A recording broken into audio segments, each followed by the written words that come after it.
ସତ୍ ଉପାୟରେ ଅର୍ଥ ଉପାର୍ଜନ କରିବା ତାକୁ ହିଁ କୁହାଯିବ ମୁନି। ଆମର ମୌଳିକ ଉପାଦାନ ତିନିଟା ଆବଶ୍ୟକତା ଅଛି। କ'ଣ କ'ଣ? ଖାଦ୍ୟ, ବସ୍ତ୍ର, ବାସଗୃହ।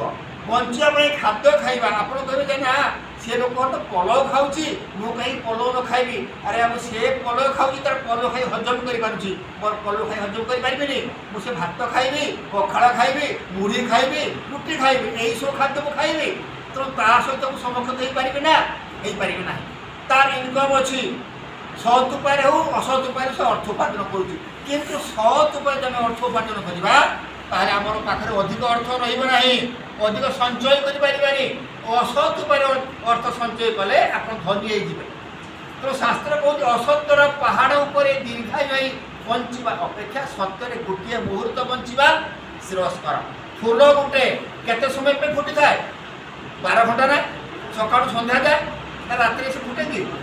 ସେଇ 12 ଘଣ୍ଟା ଭିତରେ ସେ କ'ଣ କରେ? ସମାଜକୁ ବାସ୍ନା ବିତରଣ କରେ ନା କରେନି? ତା ପ୍ରତି ସମସ୍ତେ ଆକୃଷ୍ଟ ହୁଅନ୍ତି। ତେଣୁ ଆମେ ମଧ୍ୟ ସେଇ ଫୁଲ ଭଳିଆ ହେବା। କମ୍ ସମୟ ମାନେ ଆମର ଅର୍ଥ କମ୍ ହେଇପାରେ, ରୋଜଗାର କମ୍ ହେଇପାରେ, ସେଥିରେ ଆମେ ସନ୍ତୁଷ୍ଟ ରହିବା। ଯଦି ଆମେ ଦୁଃଖ କରିବା ତାହେଲେ କେବେ ଅର୍ଥ ଆମ ପାଖକୁ ଅଧିକ ଆସିବ ନାହିଁ। ବୁଝିଲା କଥାଟା? ତେଣୁ ଆମେ ଲାଞ୍ଚ ନେବା ନାହିଁ, ଭିକ୍ଷାବୃତ୍ତି କରିବା ନାହିଁ, କି ଚୋରି କରିବା ନାହିଁ, ଆଉ ଅସତ୍ୟ ଉପାୟରେ ମଧ୍ୟ ଅର୍ଥ ଉପାର୍ଜନ କରିବା ନାହିଁ। ମୋ ଭିତରେ ଆତ୍ମସତ୍ତା ଅଛି। ଖାଦ୍ୟ, ବସ୍ତ୍ର, ବାସଗୃହ ତିନିଟା ମୌଳିକ ଉପାଦାନ। ମୁଁ ଖାଦ୍ୟ ଖାଇଲି, ବସ୍ତ୍ର ଗୋଟେ ଲଜ୍ଜା ନିବାରଣ ପାଇଁ ବସ୍ତ୍ର ଆବଶ୍ୟକତା ଅଛି। ବୋଲେ 5,000 ଟଙ୍କା, 10,000 ଟଙ୍କା, 50,000 ଟଙ୍କା ବସ୍ତ୍ର ପିନ୍ଧିପାରେ। କିନ୍ତୁ ଆମର କ'ଣ 500 ହେଇପାରେ, 1000 ହେଇପାରେ। ଆମର ଏଇ ଘରରେ ଆମ ପାଇଁ ଭଲ। ଆମର 5 ତାଲା 7 ତାଲା ବିଲ୍ଡିଂ ଆବଶ୍ୟକ ଅଛି।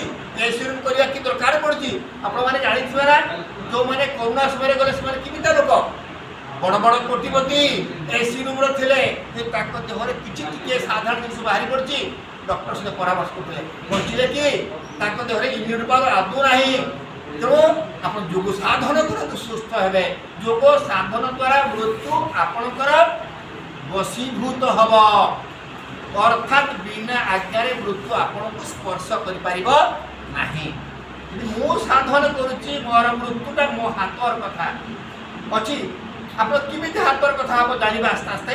ଆପଣ ଏବେ ସୁସ୍ଥ ହୁଅନ୍ତୁ, ଟିକେ ତାପରେ ଜ୍ଞାନ ଅର୍ଜନ କରିବେ, ନହେଲେ ଏତେ ଶୀଘ୍ର ହେଇପାରିବନି। ଯଦି ଆମେ ସୁସ୍ଥ ନ ହେବା, ଅମୃତ ଭଳିଆ କଥା କହିଲେ ମୋତେ ଭଲ ଲାଗିବ କି? କେବେ ଲାଗିବ? ତେଣୁ ପ୍ରିୟ ଆତ୍ମନ୍, ଇଏ ହେଉଛି ଯମ କଥା। ତେଣୁ ଆମେ ନିଶ୍ଚିତ ଭାବରେ ଅହିଂସା, ସତ୍ୟ, ଅସ୍ତ୍ୟ, ବ୍ରହ୍ମଚର୍ଯ୍ୟ, ଅପରିଗ୍ରହ ପାଳନ କରିବା। ତାପରେ ଅଛି ନିୟମରେ କି ଶୌଚ। ଆମେ ପବିତ୍ର ହେଉଛେ ନା ହେଉନେ ଆଜ୍ଞା? ମା ମାନେ କହିବେ ଆମେ ଯାଉଛେ ମନ୍ଦିରକୁ, ସାବୁନରେ ଦେହଟା ଟିକେ ସଫା କରିଦେଉଛେ ନା କହୁନେ କି? ଆଚ୍ଛା, ଏଇଟା ଉପର ଶୌଚ ହେଉଛି ନା ହେଉନାହିଁ? ଆମେ ସମସ୍ତେ ଦେହଟାକୁ ଶୌଚ, ଉପର ଶୌଚ କରୁଛୁ ନା କରୁନେ? ସମସ୍ତେ କରୁନେ କି? ଯେଉଁମାନେ ବିଲରେ କାମ କରୁଛନ୍ତି, ଯେଉଁମାନେ ନର୍ଦ୍ଦମା ସଫା କରୁଛନ୍ତି, ଦେହ ଶୌଚ ହେଉନି କି? ଝାଡ଼ା ଗଲେ ପାଣି ଘିରିବା ଶୌଚ ହେଉଛି ନା ହେଉନି? ଆଉ କ'ଣ ଶୌଚ ହେଇଗଲା? ଭିତରଟା ହୋଇଯାଇଛି।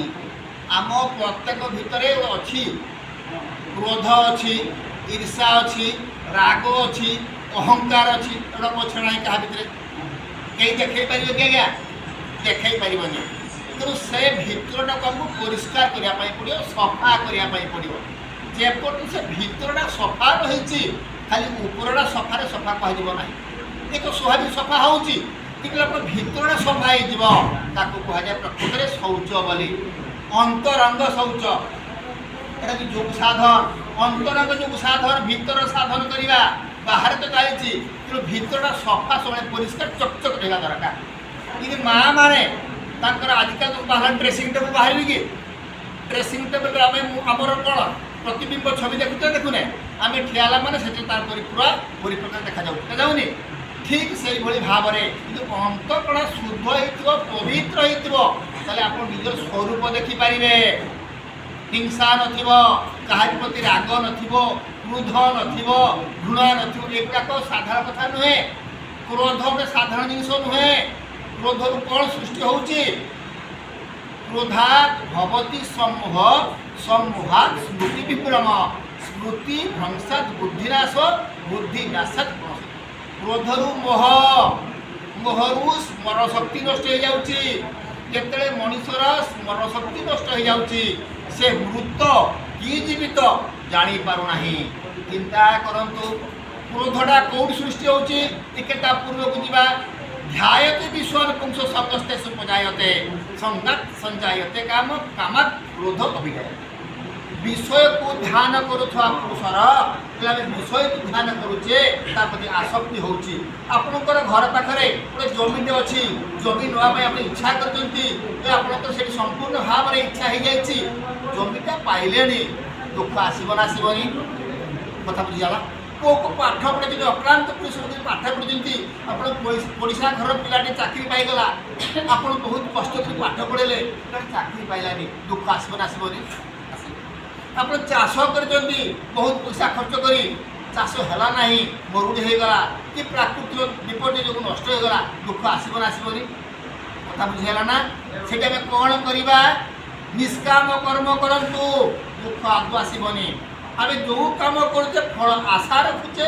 कि आदौ के फल आशा रखिए ना श्रीकृष्ण अर्जुन को निष्काम कर्म कर कर्तव्य हिसाब से आम कि बुझा कथा ना मोर कर्तव्य पुओ को पाठ पढ़े मनीष करेमी जो संस्कार थो से ठीक भाव कर्तव्य करुव चाकरी निश्चित पाइब रोजगार कर चाकरी कर रोजगार करे नुहे बचापी अर्थर आवश्यकता अच्छी निश्चित भाव में रोजगार करने क्षमता केमी कर तार भीतर जो आत्मशक्ति अच्छी से आत्मशक्ति सूचेदेव आम आसबनी क्रोध आसब कि ध्यायतु ताले विषय को ध्यान करुवा पुरुषर प्रति आसक्ति आसला आसक्ति क्रोध क्रोधरु मोह आसा होना आमको छाड़ापी पड़ो एगुड़ाक आमर बाधक माँ मानी भी कहते बापा मैंने जानते यही सब जो आम छाड़ा शांति पाइबा ना पाइबानी प्रत्येक मनीष चाहती शांति आपंकर देह खराब है आपको कोटी को टंका दिया गोटे गदी कर दिज्व ए सब 500 टंकिया अच्छी टंका थाक आपको शुई दिज्व पेट जंत्रणा हो मुंड हो छाती हो शांति पाइबे तो पाइबे कौन कहे से टंकार पकई दि मत कष्टा हो चल डाक्तखाना चल ना कहे मत विष देव खाईदेवी कहते कि अत्यधिक कष्टा है से जंत्र सहीपर ना से कौन हुए विष देव खाईदे से तार परिवार प्रति मोह माया आसक्ति ममता थाए कि मो पुओ मो स्त्री मो झील मो भाई मो भौणी मो बापा माँ एम मोह माया आसक्ति थाए कि से क्या बेसी भल पाए निजको कारण कष्ट होची कष्ट मुझे उपशम हेमी टिके किए मत उपशम करेब से चिंता करना करे से सब त्याग कर दिए मो दरकार नहीं एगुड़ा कि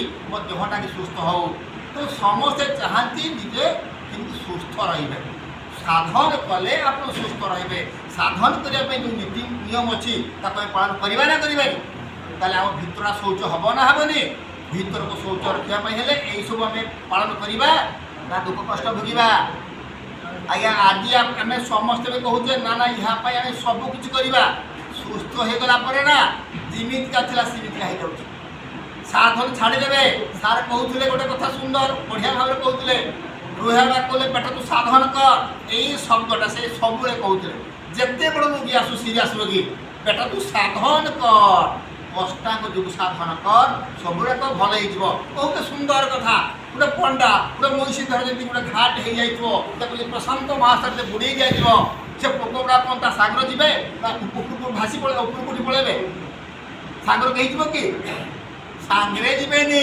सागर कले मरवे तेणु से भासी पड़े ये सुस्थ हम ना हेनी आम भी यहाँ बुड़ी जा यही ज्ञान भितर यही दर्शन भितर यही तत्व भितर सिद्धांत भितर बुड़ी रहा देले रोग हम रोग हम रोग होमको आत्मपरा स्वरूप आम किसी पूर्व दिन कर्म करें यही तरफ किसी कर्म करें गुरुदेव लिखिंट ये युगदर्शन शास्त्र में प्रणवर महिमा विषय लिखिं प्रणव करके प्रणव करवा समस्त रोग व्याधि सब खंडन हो से प्रणवटा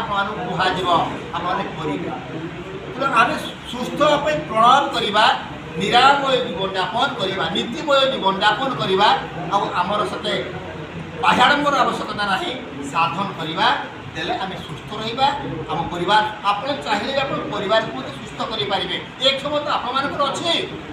ଆସ୍ତେ ଆସ୍ତେ ଜାଣିବେ। ତେଣୁ ପ୍ରିୟ ଆତ୍ମା କହିବା କଥା ହେଉଛି ଆମେ ସବୁବେଳେ କ'ଣ କରିବା? ଅନ୍ତରଙ୍ଗ ଶୌଚଟାକୁ କରିବାକୁ ଚେଷ୍ଟା କରିବା। ଦେହ ଭିତରେ ଯେଉଁ ପ୍ରକାର ଗ୍ଲାନି ରହିଛି ତାକୁ ବାହାର କରିବା ପର୍ଯ୍ୟନ୍ତ ନ ବାହାରିବା ପର୍ଯ୍ୟନ୍ତ ଶାନ୍ତି କେବେ ପାଇବେ। ପ୍ରଣବ କରିତେ ବସୁଛନ୍ତି ଆସିଗଲା ମନକୁ ସେ ତ ମୋତେ ଗାଳି ଦେଇଥିଲା ଯାହା ନା ମୁଁ ଖାଲି ଯାଏ ତାପରେ ତା କଥା ବିଚାର ହେଉଛି ନା ହେଉନାହିଁ ଆଜ୍ଞା ସବୁ ହେଉଛି। ତେଣୁ ଆମର ପ୍ରକୃତରେ ହେଉଛି ଅନ୍ତରଙ୍ଗ ଶୌଚ ଯେଉଁଟାକି କୁହାଗଲା। ସେଇ ଶୌଚ ଯଦି ହେବ ଠିକ୍ ଭାବରେ କି ଆପଣ ରୋଗ ଅଧ୍ୟାୟ ଭଲ ହେଇଯିବ ନଥିବ ବିକାର କରିବା ଭିତରେ ଆତ୍ମସତ୍ତା ଯିଏ ତାର ତ ଘୃଣ ନାହିଁ, ତାର ତ କ୍ରୋଧ ନାହିଁ, ତାର ତ ବିକାର ନାହିଁ, କିନ୍ତୁ ନିରଞ୍ଜନ ନିଷ୍କଳଙ୍କ ନିଷ୍କ୍ରିୟ ଶାନ୍ତ ନିର୍ଦୋଷ ତା ପାଖରେ ରୋଗ କାହିଁକି ଆସିଲା? ତାର ମଧ୍ୟ କର୍ମ ଅଛି। ତାକୁ କାଟିବା ପାଇଁ ମଧ୍ୟ ଉପନିଷଦର ବିଧାନ ଦେଇଛନ୍ତି ଗୁରୁ ଆପଣଙ୍କର ଋଷିମାନେ। ଅହଂ ବ୍ରହ୍ମେତି ବିଜ୍ଞାନାତ୍। ଯେତେବେଳେ ମୁଁ ସାଧନ କରି ବ୍ରହ୍ମକୁ ଉପଲବ୍ଧି କରିମି ଜାଣିବି ନୁହେଁ। ଜାଣିବାଟା ଭୁଲ ହେଇଯିବ। ମୁଁ ଜାଣିଛି ଜାଣିଲା ମାନେ କିଛି ଲାଭ ପାଇବି କି? କଥା ବୁଝାଉଛି ନା? ଜାଣିବା ଉପଲବ୍ଧି କରିବା ଦୁଇଟା ଶବ୍ଦ ଅଛି। ଜାଣିବା ମାନେ କ'ଣ? ମୁଁ ରାଜାକୁ ଜାଣେ। ରାଜାକୁ ଜାଣିଲେ ମାନେ କ'ଣ ମୁଁ ରାଜା ହେଇଗଲି କି? ମୁଁ ରାଜାକୁ ଜାଣିଛି, ମୁଁ ମନ୍ତ୍ରୀକୁ ଜାଣିଛି, ମୁଁ କଲେକ୍ଟରକୁ ଜାଣିଛି, ତାହେଲେ କ'ଣ ମୁଁ ସେୟା ହେଇଗଲି କି? ଉପଲବ୍ଧି କରିବା, ଜାଣିବା ଉପଲବ୍ଧି କରିବା। ଯେତେବେଳେ ମୁଁ ବ୍ରହ୍ମକୁ ଉପଲବ୍ଧି କରିବି ସାଧନ କରୁ କରୁ କହୁଥିଲେ ମୁଁ ସମାଧିସ୍ଥ ହେଇଯିବି, ଚିତ୍ରବୃତ୍ତି ନିରୋଧ ହେଇଯିବ। ମୁଁ ଉପଲବ୍ଧି କଲି ମଙ୍ଗଳମୟୀ ମୋ ସେତେବେଳେ ବହୁ ଜନ୍ମର ଏଇ ଜନ୍ମ ନୁହଁ ଆଜ୍ଞା। ଆମେ ଯେ ରୋଗଟା ଭୋଗୁଛୁ ଏଇ ଜନ୍ମ ନୁହଁ, ଯେତେ ଥର ଜନ୍ମ ହେଇଛୁ ପୂର୍ବରୁ ସେ କଥା ଆମର ଖିଆଲ ନାହିଁ। ସବୁଗୁଡ଼ାକ ସ୍ୱପ୍ନ ଭଳିଆ ଖଣ୍ଡନ ହେଇଯିବ। ତାପରେ ଆପଣ ଶାନ୍ତି ଆନନ୍ଦ ପାଇବେ ନା ପାଇବେନି? ଇଚ୍ଛା ମୃତ୍ୟୁ ସେଇଠି। ଆପଣ ଯେଉଁଦିନ ଚାହିଁବେ ଆପଣଙ୍କୁ ସେତେବେଳେ ସଂସାର ଲାଗିବ, ବିତୃଷା ଆସିଯିବ। ଆଉ ସଂସାର ହେବାକୁ ଭଲ ଲାଗୁଛି। ଏ କ'ଣ ଏ ପୁଅ ଏ ଝିଅ ବନ୍ଧୁବାନ୍ଧବ ଆରେ ମୁଁ ତ ସମସ୍ତ ଭିତରେ ଅଛି। ଏ ବିଶ୍ୱଟା ଗୋଟେ ମୋର ପରିବାର। ସେତେବେଳେ ଭାବିବେ ଏ ବିଶ୍ୱ ବସୁଧୈବ କୁଟୁମ୍ବକମ୍। ଏ ବିଶ୍ୱରେ ଯେତେ ଅଛନ୍ତି ଜୀବ ସମସ୍ତେ ଗୋଟେ ମୋର ପରିବାର ଭଳିଆ। ମୁଁ ସମସ୍ତଙ୍କୁ ଭଲ ପାଇବି। କେବଳ ମୋ ପୁଅ ଝିଅ ନାତି ନାତୁଣୀ ନୁହେଁ, ଓଡ଼ିଶା ଘର ଆଉ ସମସ୍ତେ ହେଉଛନ୍ତି ମୋର ନିଜ। ଏଇ ଭାବନା ରହିବ। ଦେଲେ ଆପଣ ସୁସ୍ଥ ଆପଣ ନଥିବ, ବିକାର ନଥିବ। ଯାହା ହଉ ଆପଣ ସାଧନ କରନ୍ତୁ। ପ୍ରତ୍ୟେକ ଦିନ ସାଧନ କରିବେ, ନୀତିମୟ ଜୀବନଯାପନ କରିବେ। ଦେଲେ ଆପଣ ସୁସ୍ଥ ରହିବେ। ଏହି ଆଶା ରଖି ବହୁତ ବର୍ତ୍ତମାନ ବିଶ୍ରାମ ସଫଳ କରିବେ।